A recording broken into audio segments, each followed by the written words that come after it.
진자의 진동수가 일정하다. 누가 발견했을 것 같아요? 바로 갈릴레오 갈릴레이가 진자 자체의 연구를 시작한 거는 1600년대 초로부터라고 보시면 되고요. 그래서 갈릴레이라고 하는 게 낫나? 갈릴레이라고 할게요. 인사할 시간도 많습니다. 여러분의 시간을 낭비해드릴 느리지만 쿨한 과학 랩미팅입니다. 반갑습니다, 교수님들. 오늘의 주제, 이 과학의 역사를 꿰뚫는 주제다. 왜 1시간은 60분일까? 이 이야기를 시작하는 이유는 저조차도 너무 궁금했기 때문에 챗GPT나 막 이런 데다 쳐 1시간은 왜 60분인가요? 그러면 그냥 정답이 나와, 한 줄이. 저 같은 성격은 받아들이기 힘듭니다. 왜? 누가 그렇게 얘기했는데? 어떻게 된 건데? 이런 사람들을 위해서 어떻게든 증거 자료를 좀 모아봤습니다. 그리고 나는 정말 결론을 지을 수 있을 것인가? 이것도 오늘의 주제의 키포인트입니다. 왜 이 질문이 나올 수밖에 없는가? 우리가 일반적으로 쓰고 있는 뭐 길이나 무게 이런 거 보면은 깔끔하잖아. 100cm가 되면 1m, 1000m가 되면 1km, 1000g이 되면 1kg, 1000mg이 되면 1g.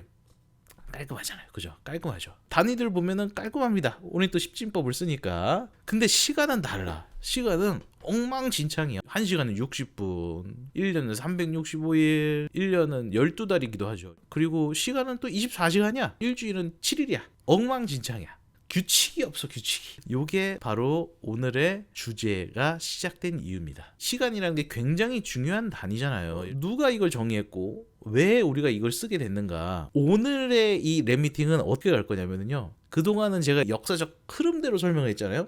아니야, 현재에서부터 과거로 쭉 내려가 볼 겁니다. 그랬을 때 어디까지 우리가 도달할 수 있는가, 그런 여정이라고 보시면 돼요. 1초는 어떻게 정의됐을까부터 시작을 해볼게요. 우리가 지금 현재 1초를 어떻게 정의하는가. 2025년 현재 세슘 원자를 이용해서 요 세슘 원자가 흡수하고 방출하는 마이크로파 방사 주파수, 진동수를 이용을 해서 우리가 1초를 정의한다고 합니다. 요게 아마 이제 세슘 원자가 특정 에너지 대역에서 방출하는 걸 거예요. 야, 이게 몇이야? 91억 9263만 1770분의 1초로 진동하는.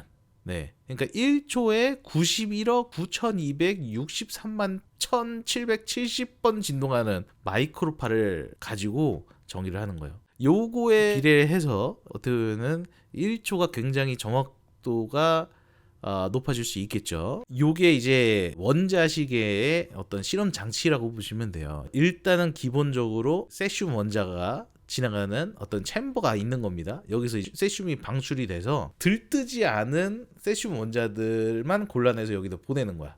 그 다음에 마이크로웨이브 캐비터라고 써있죠. 여기에 이제 마이크로파를 계속해서 넣는 거야. 그러면은 세슘 원자 갖고 있는 고유 주파수가 요거인데 엄청 크게 증폭을 하겠죠. 공진 상태가 돼서, 제 상태가 돼서 증폭이 되겠죠. 그거를 이제 검출을 하는 거야. 요거를 계속해서 쿼츠 크리스탈의 진동수를, 전압을 가지고 조절할 수 있거든요. 전압을 가지고 조절해 갖고 진동수를 살짝 바꿔가면서 세슘 원자의 고유 주파수에 맞게 조절을 해서 계속 이제 찾아가는 거죠. 가장 크게 증폭이 되는 순간이 딱 맞는 순간이잖아. 그때에 조정된 쿼츠 크리스탈을 이용을 해서 시간을 재는 겁니다. 이해? 아무도 이해 못했을 것 같아. 쉽게 얘기하면 뭐예요? 쿼츠 크리스탈이 뭐예요? 우리 일반적으로 쓰고 있는 손목시계 있죠. 일반 손목시계에 들어가는 게 이제 쿼츠 크리스탈인데 이거 이따가 또 얘기할 겁니다. 여기까지가 일반 손목시계라고 생각하면 돼. 쿼츠 크리스탈이 세슘 원자의 주파수를 맞춰가면서 이 손목시계의 정확도를 높이는 거야 라고 생각하시면 돼. 쿼츠 크리스탈 손목시계의 정확도를 높이기 위해서 우리가 세슘 원자를 쓰고 있다, 라고 보시면 돼요. 그럼 요게 이제 정확한 1초를 가진 시계가 되는 겁니다. 세이코가 바로 나오는 이유가 있죠. 세이코가 이제 어떻게 보면은 세계 최초로 쿼츠 크리스탈 기반의 손목시계를 만들어서 지금 우리가 굉장히 싸게 차고 쓰고 있죠. 그전에는 굉장한 장인의 기술이 들어갔던 게 이제 손목시계의 기술인데 요건 이제 뒤에 가서 얘기할 겁니다. 아무튼 결국에는 이 세슘 원자 기반의 원자 시계가 어떻게 보면은 현재까지 국제 표준으로 사용하고 있는 기준이라고 보시면 됩니다. 그래서 우리나라에도 표준 시간을 결정할 수 있는 원자 시계가 개발이 됐죠. 2008년에 무려 한국표준과학연구원에서 20년의 시간을 들여서 이거를 개발할 때 성공을 해가지고 2017년 기사 중에는 이런 얘기가 있더라고요. 현재 표준 시간을 실현하는 표준 시계를 보유한 국가가 한국 포함해서 9개국밖에 없다. 예, 라고 할 정도로 고도의 기술을 요하는 어떤 기술인데 요거를 우리나라도 지금 보유하고 있다. 누구 덕분에? 한국표준과학연구원. 예, 표준연이죠. 요거를 이제 담당했던 분이 이제 이호성 박사님 연구팀인데 이제 그 이호성 박사님이 제가 듣기로는 표준원 원장님이 되셨다고. 대단하다. 역시 표준 시간을 우리나라에서 최초로 만든 자. 정말 대단하신 분이라고 생각이 들고 여기서도 이제 세슘 원자를 이용을 해서 근데 이제 좀 더 진보된 기술을 적용을 해서 훨씬 더 정확도를 높였다고 하더라고요. 실질적으로 어느 정도로 정확하냐? 거의 100조분의 1초 정도의 오차밖에 나지 않는다. 300만 년에 1초가 오차가 생길 수 있다는 거거든요. 뭐 그냥 평생 쓰는 거죠. 근데 그럼에도 불구하고 이보다 더 정확한 원자 시계를 만들려고 지금 광파를 이용한 시계를 만든다라는 얘기가 있더라고요. 그런 얘기라고 보시면 됩니다. 그래서 쿼츠 크리스탈 이게 뭐냐에 대해서 얘기를 하기 위해서 아무데나 쇼핑몰에서 그냥 하나 찍었어. 아까 이제 어떤 분이 얘기하신 그 세이코 그냥 쇼핑몰에 써 있는 그 상세 정보 이걸 클릭해 봤더니 뭐라고 써 있어요? 3&쿼츠라고 써 있죠. 그러니까 이 시계는 쿼츠 시계다. 거의 한 20만 원 정도면 살 수 있어요. 오히려 그보다 싸게도 살 수 있을 거야. 아마 브랜드가 아니면. 요즘 팔고 있는 저렴한 손목 시계들 이런 것들이 다 기본적으로 쿼츠 시계라고 보시면 되는데요. 이게 어떻게 쓰이느냐 이거를 누가 먼저 발명했느냐를 따라가 봤더니 1927년에 벨 연구소에서 처음으로 워렌 메리슬이라는 그 당시 이제 벨 연구소에서 일했던 분이 쿼츠 크리스탈을 이용을 해서 시계를 만드는데 성공을 해요. 그 당시만 해도 이 진공관에다가 아직 반도체가 있던 시절이 아니니까 이 진공관 안에 이 쿼츠를 넣는 거죠. 쿼츠의 역할이 뭐냐면 앞전 소자잖아요. 앞전 소자. 앞전 소자가 뭐냐면 전기를 주면 부피가 바뀌는 거. 그러다 보니까 전압을 줬다가 빼면은 얘가 부르르르 진동을 하죠. 네, 부르르르 진동을 하는데 이게 앞전이에요. 그러면 이 부르르르 진동하는 게 결국에는 어떻게 보면 진동수잖아. 진동수가 있으면 그거 가지고 시계를 만들 수 있는 거죠. 그게 이제 쿼츠 시계의 어떻게 보면 기본이라고 보시면 되는데 어떤 크리스탈을 쓰느냐 혹은 같은 쿼츠라고 해도 쿼츠의 길이를 얼마나 줄 것이냐 크기를 얼마나 가져갈 것이냐 이런 것들에 따라서도 진동하는 주파수가 바뀌는데 이 진동을 이용을 해서 1초를 뽑아내서 지금 돌리는 거죠. 예. 앞전 소자를 이용해서 그냥 그렇게 보시면 됩니다. 여기에는 무조건 전압을 주고받는 기술이 필요하기 때문에 무조건 배터리가 들어가죠. 배터리가. 이 기술을 이용을 해서 1969년에 처음으로 세이코에서 쿼츠 기반의 손목 시계를 만드는데 성공을 하게 됩니다. 아름답지 않나요? 근데 비싼 것들은 사실 쿼츠 시계가 아니야. 아시는 분들은 아시겠지만 비싼 것들은 메카니컬 기계식 손목 시계가 비싸죠. 이게 어떻게 보면은 이 쿼츠에 비해서 훨씬 더 오래된 기술인데도 불구하고 비싼 이유는 장인의 한 땀 한 땀의 노력이 필요하기 때문이죠. 그렇다고 해서 쿼츠보다 정확도가 높냐? 그렇지 않아. 예. 쿼츠는 아까도 말씀드렸다시피 1초에 수만 번 진동하는 쿼츠를 이용하기 때문에 이게 훨씬 정확합니다. 이거는 진짜 중세부터 내려오는 기술을 통해서 만든 거기 때문에 이거는 정확도가 아무래도 쿼츠에 비해서는 떨어질 수밖에 없어요. 하지만 이걸 만드는 게 굉장히 어렵기 때문에 그래서 비싼 겁니다. 요거의 특징이라고 하면은 쿼츠 같은 경우는 쿼츠라는 어떻게 보면 앞전 소자죠. 요거를 이용을 해서 사용하는 시계이기 때문에 배터리가 필요합니다. 하지만 기계식 손목 시계는 전기가 필요 없어요. 모든 게 기계야. 동력도 기계다. 그럼 어떻게 동력을 주고 이게 어떻게 작동을 하는가?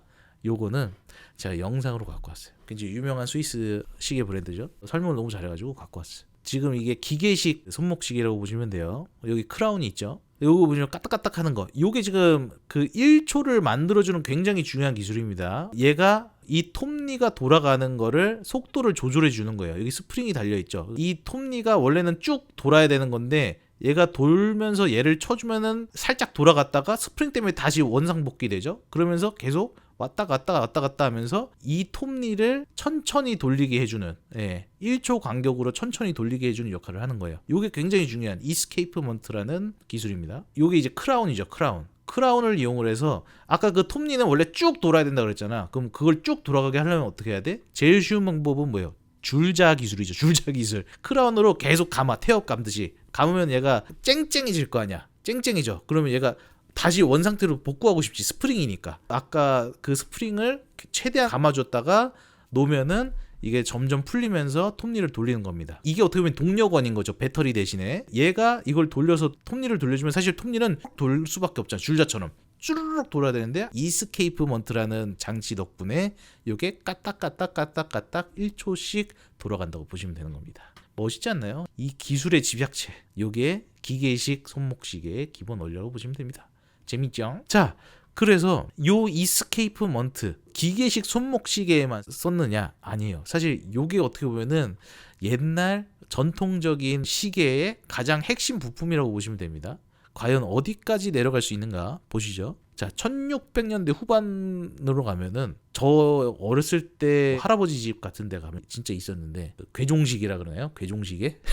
영어로는 이제 그랜드파더 클락이라고 하는데 이 괴종시계가 있죠. 이스케이프먼트를 쓴 겁니다. 이렇게 최첨단은 아니야. 최첨단은 아니고 요런 식의 좀 단순한 형태의 이스케이프먼트를 썼어요. 요게 진자죠, 진자. 이 톱니가 돌아갈 때 요 진자가 갖고 있는 어떤 진동수가 있으니까, 고유 진동수가 있으니까 이 고유 진동수에 맞춰서 얘를 까딱까딱 움직이는 거로 이 톱니의 움직이는 속도를 조절할 수 있죠. 여기에 이제 분침을 달고 초침을 달고 그러면 그게 시계인 겁니다. 뻐꾸기 시계도 사실은 같은 원리예요. 사이즈를 줄인 거라고 보시면 됩니다. 요게 추예요, 추. 이 추가 바닥으로 떨어지고 싶지 않아. 중력에 의해서. 그래서 추가 여기 달려있다고 보시면 돼요. 요 톱니에. 그래서 얘는 원래 뭐야? 추가 쭉 내려가면서 그냥 이 톱니가 주르륵 돌았어야 되는데 이 진자가 막아주는 거야. 네. 그래서 옛날에는 추가 바닥까지 다 떨어지면은 다시 올려줘야 됐어요. 기계식 손목시계 크라운 감듯이 이 괴종시계는 추가 바닥으로 내려오면 체인을 당겨서 추가 다시 위로 올라가게 해서 이 중력이 동력이 되는 그렇게 작동을 했습니다. 우리가 계속 지켜봐야 될 건 이 부분입니다. 12시간이고 분침은 분명히 60분을 돕니다. 1초를 정확하게 계산하기 위해서 중요한 거는 진자가 진동하는 게 거의 일정하게 유지되기 때문에 왔다가가 1초 갔다가가 1초를 해서 그 1초에 진동하는 정도가 일정하다라는 거를 깨달았기 때문에 우리의 이 괴종시계가 탄생을 한 거죠. 요거를 누가 처음으로 고안해냈느냐? 알려진 바에 의하면 1657년 크리스티안 하위원스, 네덜란드의 수학자, 물리학자, 천문학자 이렇게 설명이 많이 돼 있는데 최초로 진자 방식의 시계를 발명해낸 거로 알려져 있습니다. 그래서 보시면은 초창기 진자 시계의 어떤 설계도죠. 그리고 요거가 하이원스가 만든 그 초창기 시계라고 보시면 됩니다. 이 진자의 주기가 항상 일정하다라는 거를 깨달았기 때문에 이거를 만들 수 있었던 건데 진자가 진동하는 것이 일정하다라는 걸 깨달은 게 하이원스는 아니었어. 사실 하이원스는 누군가 이걸 발견한 걸 보고 거기서 영감을 받아서 1657년에 만든 겁니다. 진자의 진동수가 일정하다. 누가 발견했을 것 같아요? 바로 갈릴레오 갈릴레이가 진자 자체의 연구를 시작한 거는 1600년대 초로부터라고 보시면 되고요. 그래서 갈릴레이라고 하는 게 낫나?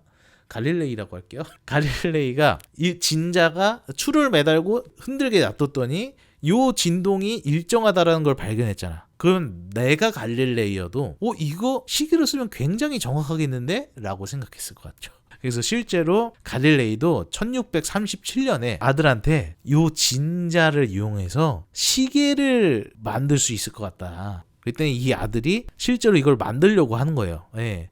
그래서 그 당시 이제 갈릴레이가 제안했던 설계가 이겁니다. 37년과 42년 어느 때쯤에 이 설계를 만든 거로 보여요. 근데 안타깝게도 이제 갈릴레이가 42년에 사망을 하면서 완성을 못한 거죠. 1649년쯤 그쯤에 이제 아들이 이거를 정말 완성을 해보려고 했는데 완성하지 못했어요. 그래서 하이원스가 완성을 한 겁니다. 근데 갈릴레이가 우리 과학사에서 빼놓을 수 없는 굉장히 중요한 과학자잖아요. 근데 이 갈릴레이가 그렇게 중요한 과학 연구들이 너무너무 많음에도 불구하고 갑자기 왜 이 시계에 꽂혔을까를 얘기를 해봐야 됩니다. 갈릴레이가 했던 주요 업적 중에 하나가 이 천문 관측이 있잖아요. 천문 관측. 요 당시가 이 천문 관측에 대혁명이 일어나던 시기 중에 하나였어요. 코페르니쿠스를 필두로 해서 지동설 얘기가 막 나오고 망원경이라는 기술까지 개발이 됐어. 예. 요 작품 자체는 후대에 만들어진 그림이긴 한데 여기서 보여주는 게 뭐냐면 갈릴레이가 자기가 만든 망원경을 시연하는 장면을 상상해서 만든 그림이에요. 이러니까 천체를 관측하는 게 굉장히 발달할 수밖에 없잖아. 근데 이 천체를 관측할 때 뭐예요? 행성이 있고 뭐 위성이 있고 하면은 요게 특정 시간에 어느 위치에 있는가를 기록을 해야 되잖아. 그 특정 시간을 정확하게 표현하려면 정확한 시계가 필요한 거야. 근데 이 진자 운동 어때요? 굉장히 일정하게 움직이죠. 똑딱 똑딱 굉장히 일정하게 진동을 하기 때문에 이거를 이용을 하면은 이 당시 기준으로는 굉장히 정확하게 1초를 체크할 수 있고 그걸 토대로 대상의 위치를 정확하게 기록할 수 있는 거야. 예. 그래서 이 천문학이 어떻게 보면은 시계를 발전시키는데 굉장히 중요한 역할을 했고 반대로 이 시계의 정확도가 높아질수록 천문학의 기술 발전이 높아졌다. 서로 약간 상호적인 관계였던 거죠. 그러다 보니까 갈릴레이도 시계에 관심이 있었던 거고 이 진자 운동이 시계 개발을 위해서 좋은 역할을 할 수 있을 것이다라고 판단을 한 겁니다. 자, 이때 당시의 분위기를 좀 더 들어가 보면은 진자로 움직이는 시계가 개발된 게 1600년대인데 사실 요 당시 코페르니쿠스를 필두로 한 이 천문학의 혁명은 그보다 이전부터 시작된 혁명이었거든요. 요 당시에 그러면은 진자 시계가 없을 때는 어떻게 했을까? 그리고 심지어 망원경도 없었잖아. 갈릴레이 이전의 사람들은 어떻게 별을 관측하고 기록을 했을까? 요거를 볼 필요가 있습니다. 그렇게 되면은 우리가 과거를 계속 갈 수 있겠죠. 대표적인 인물 중 한 명이 바로 티코 브라헤입니다. 이분이 덴마크 천문학자죠.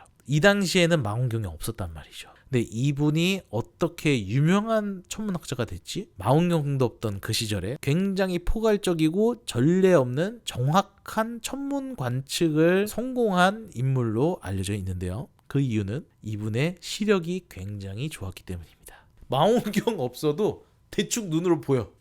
저 화성 아니야? 초신성 같은데? 시력이 거의 궁예야, 궁예. 이게 가능했던 분입니다.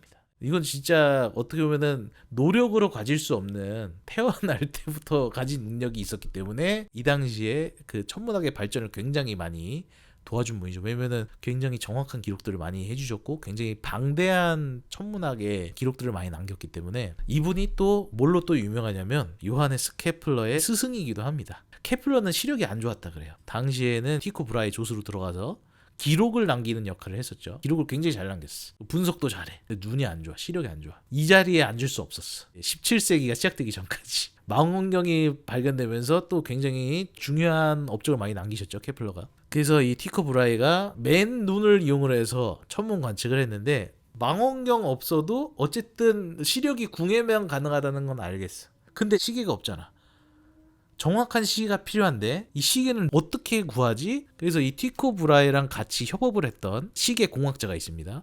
바로 요스트 뷔르기라고 해서 아마 스위스 쪽에서 활동했던 분으로 보이는데 티코 브라헤가 썼던 시계를 만든 장본인이기도 하고 요 당시에 굉장히 정확도가 높은 시계를 만드는데 뛰어난 공학적인 재능이 있으셨어요. 굉장히 대단한 공학자이신데 이분이 그렇게 막 아주 부유하진 않았던 것 같아요. 아버지도 비슷한 이제 기계공으로 활동을 하셨던 것 같고 교육도 체계적으로 받지 않았던 거로 여겨지는 게 이 당시에 이제 굉장히 있어 보이는 사람들은 라틴어를 읽을 줄 알았어야 됐거든요. 유럽에서는. 근데 이분은 라틴어를 못 읽었는데 그럼에도 불구하고 손재주가 굉장히 좋았기 때문에 그리고 아이디어가 굉장히 좋았어요. 그래서 시계가 어떻게 하면 정확도가 높아질 수 있는가에 대한 고민을 많이 하셨던 분이고 당시 이제 천문학자들이 쓸 수 있는 시계 혹은 그 당시 황제라든가 영주라든가 이런 사람들이 쓸 수 있는 시계를 만드셨던 분이라고 보시면 됩니다. 이 1577년은 요 책에서 발췌한 건데 사실 좀 더 조사를 해보니까 정확하지는 않은 것 같아요. 하지만 요 책에서 얘기한 바에 따르면 하버드의 교수님이셨던 것 같아요. 이거를 말해주셨던 분이. 그분도 아마 조사를 하셨겠죠. 그리고 저도 막 이렇게 조사하다 보면은 1577년을 굉장히 많이 얘기하는데 그 이유는 요스트 뷔르기가 1577년에 비로소 시계의 분침을 발명한 것으로 알려져 있기 때문에 1577을 넣었어. 근데 좀 더 찾아보니까 그 전에 분침이 들어간 심지어 초침도 들어간 시계가 있더라고. 그건 이제 나중에 얘기할게요. 하지만 여기서 제일 중요한 건 뭐냐? 이 요스트 뷔르기가 만든 작품 하나가 있습니다. 요게 아마 이제 당시에 합스부르크 왕가의 황제를 위해서 만든 요스트 뮤르기의 시계인데 보시면 재밌어요. 봐요. 시침, 분침, 초침이 있습니다. 1600년대 초반인데 심지어 진자도 없었어. 오로지 그 당시 갖고 있던 어떤 기계적인 방식의 기술력만을 이용을 해서 초단위까지 만드는데 성공을 한 거죠. 요스트 뮤르기가. 그리고 심지어 이게 굉장히 정확했다고 합니다. 진자를 안 썼음에도 불구하고. 너무 이쁘죠. 요거 위에는 아마 1009일 거예요. 1009. 별자리라든가 이런 거 볼 수 있는. 그리고 재밌는 게 뭡니까? 여기에 완벽한 증거가 있죠. 분침과 초침에 아라비아 숫자를 썼어. 근데 5, 10, 15, 20, 25, 30, 35, 40, 45, 50, 55, 60. 정확하게 60이 써 있어요. 그죠? 요스트 뮤르기가 사실 1500년대 때부터 활동을 했기 때문에 이미 1500년대 때부터도 1시간은 60분이었다라는 겁니다. 근데 아까 말씀드렸다시피 요스트 뮤르기가 이 초침과 분침을 최초로 만든 사람은 아니었어. 다만 최초로 제대로 작동하는 분침을 만들었다고 보면 됩니다. 요스트 뮤르기가 만든 자체 이스케이프먼트가 있어요. 이게 굉장히 정확했다 그래요. 진자 운동 없이도. 근데 분침을 처음으로 사용한 사람은 따로 있었던 것 같습니다. 독일에서 개발된 시계인데 요거가 만들어진 게 지금 예상되는 바로는 1560년대에서 70년대 사이에 만들어진 걸로 알려져 있어요. 보시면 이게 초침입니다. 초침. 이게 아마 분침일 수도 있을 것 같고 이건 설명이 없어서 제가 확신은 못 드리겠어요. 요거에다가는 분명히 써 있습니다. 초침이었다고.